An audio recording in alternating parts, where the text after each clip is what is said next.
Hello and welcome to another video of mine. It's Kamar Double A, and this is your preview for the Chelsea versus Burnley game, which will be taking place tomorrow at lunchtime at Stamford Bridge in Thomas Tuchel's second game in charge. Massive game. We're all excited for this game. Every single Chelsea fan is excited. Chelsea fans are united, spirits are high, the training ground is happy, the hierarchy is happy, new manager, new ideas, new philosophy. Chelsea players united, no more split dressing room. The vibes are good, I must say, but tomorrow is a must-win game. Results have gone our way today.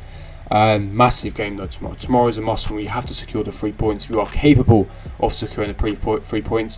But in this preview, I'll be delving into my predicted lineup, giving you guys 3 possible predicted lineups, giving you my thoughts, opinions, what Thomas Tuchel, how he's going to enter the game tactically. I'll also be ending this preview with my score prediction, and tomorrow I'll be doing a watch along for the Chelsea versus Burnley game on my channel. The first watch along I'll be doing on this channel, so make sure you check it out live stream. It's going to be good, it's going to be interesting, but tomorrow is a must-win game.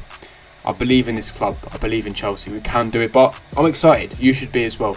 Despite Burnley being a low block team, another terrorist organisation, I'm still excited. I don't care who we're playing. Thomas Tuchel's here. He's brought that buzz, that excitement back at Chelsea. That's all we've asked for. But let's get straight into the preview. Now, starting off with the predicted lineup. Again, this is really hard to predict, especially in this moment in time. It's so difficult to predict a predicted lineup. But as I said, I've gone for 3 predicted lineups. The first one, I'm going to believe he could again repeat that 3-back formation he did against Wolves, that 3-4-3 with Reece James at right centre back. You simply have less defensive duties when you play as a right wing back, because the right centre back is covering you, providing that extra defensive support on cover. Therefore, you don't have as many defensive duties and you can focus on attacking. Now, I'm not saying Reece James is limited when it comes to attacking ability. He isn't. He's got fantastic variation of crossing. He's got great dribbling. He's a very technically gifted footballer, and he's going to go right to the very top. He's got world-class potential without a shadow of a doubt. I think he's one of our most promising youngsters. But Reece James is a natural right back. As I said, at right wing back, you have a different position. You have to be a lot more dynamic, and I think you have to be. Even though he's built well, he's a beast. I think that he's a bit too fat for the right wing spot. For the right wing spot, and therefore I don't think it's more suited. What I would put Reece James is where I put him in this formation, and that is right centre back. I think that yes, defensively he can provide extra support, but he can ping those diagonal balls and he can make those line breaking passes. And I think that right centre back he can combine well with the likes of Callum Hudson-Odoi when they had that partnership and that link up when Hudson-Odoi was at right wing and Reece James was at right back on the Lampard. They can still have that similar partnership. Hence why I think Reece James is more suitable in the back 3 at the right centre back. Now I've gone for Hudson-Odoi at right wing back again. He was superb against Wolves in that position. That position that Tuchel was slowly converting him in. Now I think he's too talented to be wasted at right wing back. And I don't think this is a long-term solution. I don't think Tuchel will do this as a long-term thing. This is more of a short-term thing. I think in the future, Hudson-Odoi will return in the wing positions. But I think for this game, he's man and match against Wolves in that position. He's making that spot his own for the short term, for the temporary moment, for the temporary basis. He was superb. I think he'll put another quality shift tomorrow lunchtime. I think he'll put another world-class performance. And of course, havoc in that Burnley defence, overlapping, creating the 2v1 overloads, line-breaking passes, dribbling, agility, superb. Jorginho once again dictating the play, was really good. He can control and dictate the tempo of the game, especially a team like Burnley who are going to sit back. You need someone to be able to control that midfield and essentially disrupt that back line. I think Jorginho is key for that, and Tuchel is a massive fan, and so am I. Kante next to him to provide that athleticism again. We know how highly Tuchel rates him. Again, Kante is returning back from injury. Jorginho and Kante is our best midfield partnership, if you personally ask me. Ben Chilwell had a bit of a stinker against Wolves, but I think that, again, he is more suited compared to Alonso and Emerson. However, as I record this video, there is a very reliable account on Twitter called The Secret Scouting Youth, I believe. Anyway, they've got really credible sources. They seem to get a lot of Chelsea lineups correct, and they posted a cryptic tweet literally about 20 minutes ago. It was a picture of Alonso with eye emojis. Now, I don't know what that might hint. Don't take my word for it. Don't take it as gospel. But could he be hinting that Alonso will be starting tomorrow? Who knows? Again, we know Alonso's already at left wing back potentially. But I've gone for Ben Chilwell, and then the front 3 I've gone for Kai Havertz in the right inside forward position, Pulisic in the left inside forward position, Abraham. Now, why haven't I gone for Werner? Burnley will be setting up as a low block. Werner loves to utilise the space. As I made that recording video earlier today, I said that Tuchel has a plan for Werner, but Werner, utilises that space in order to utilise his speed, his acceleration. But against Burnley with a low block, he won't have any space to utilise, and he will need to be more innovative. And I don't think that Werner, that's his strength. So I think that Pulisic is more technical. He's good in tight spaces, hence why I've gone for Pulisic. And Abraham has got better movement compared to Werner, and I think his link-up will be more required against Burnley. So hence why I think that's a possible lineup that Tuchel could potentially be using against Burnley.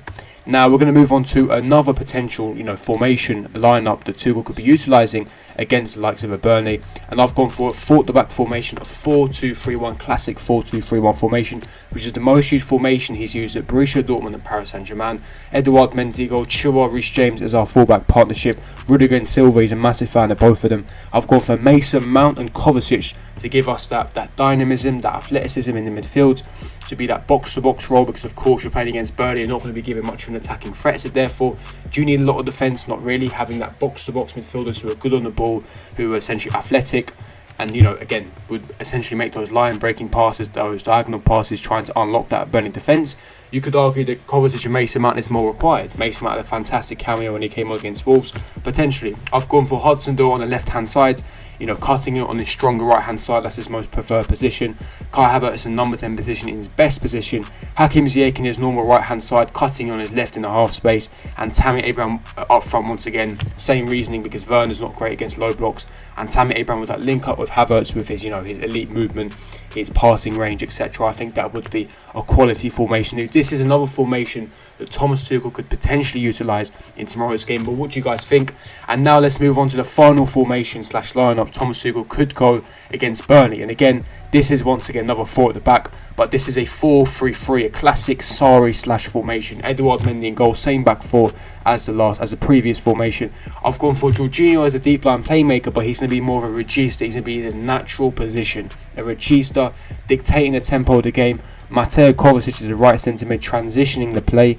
I've gone for Mason Mount as number 8. Again, Mason Mount's best position, being able to create, being able to press the opposition, force Burnley into making mistakes. Hudson-Odoi, Pulisic as well. I've gone for to offer some dynamism, to offer width as well, because Ziyech likes to cut in, so it doesn't offer the width. But Pulisic and Hudson-Odoi are natural wingers. They can offer width, they can stretch that Burnley back line. And then I've gone for once again, Tammy Abraham up front. Now that's the 3 possible predicted lines I've gone for that Thomas Tuchel could potentially utilise in tomorrow's game at lunchtime against Burnley. He could still go for something completely different. This is why it's so hard to give a predicted lineup for tomorrow. But I've tried to cover all angles, hence why I've gone for 3 possible lineups we could go for. But what do you guys think? Leave me your thoughts and opinions in the comment section below. Do you think I've got it spot on? Do you think you could go for any of these formations and players? Or do you think I've got it completely wrong and he's going to go for something completely different? Leave me your thoughts and opinions in the comment section below. But listen up, guys. Tomorrow is a massive game. Results have gone our way so far. Some big results have gone our way this evening. As I record this video, the Arsenal-Man United game ended 0-0. That's a fantastic result for us. Early at lunchtime, Everton lost at home to Newcastle 2-0. Again, a fantastic result. So as it stands, we are 7 points off 4th position. And even the teams ahead of us, because we are 8th / 9th, when they have games in hand, they can't extend that gap. So the gap will maximum be 7 points. Right, so 7 points. The gap is currently 7 points. And we have like I said, we have a tough month coming up. We've got some tough fixtures, but this is where the hard work begins. This is where we have to go on the run now. We've only got 7 points. We've got 18 games to recuperate our just 7-point leads. It's possible, especially with how crazy the season has been. We can definitely get top 4 this season. But tomorrow is a must-win game. For us to really get top 4, we have to win tomorrow. No buts, no excuses, no ifs. We have to secure the 3 points tomorrow. We believe in Chelsea. We have a good enough score. We have one of the best scores in Europe. We have a world-class manager. We're at home. Make your fans proud. This is where it begins. Time to turn our season around. Come on, Chelsea. I'm going to go for a score prediction. 2-0 Chelsea. What's your score prediction? Leave me your thoughts and opinions in the comment section below. But if you'd enjoyed this preview, don't forget to smash the like button, subscribe, hit the bell notification. And I'll see you guys for my watch along tomorrow at lunchtime. Peace. Stay safe.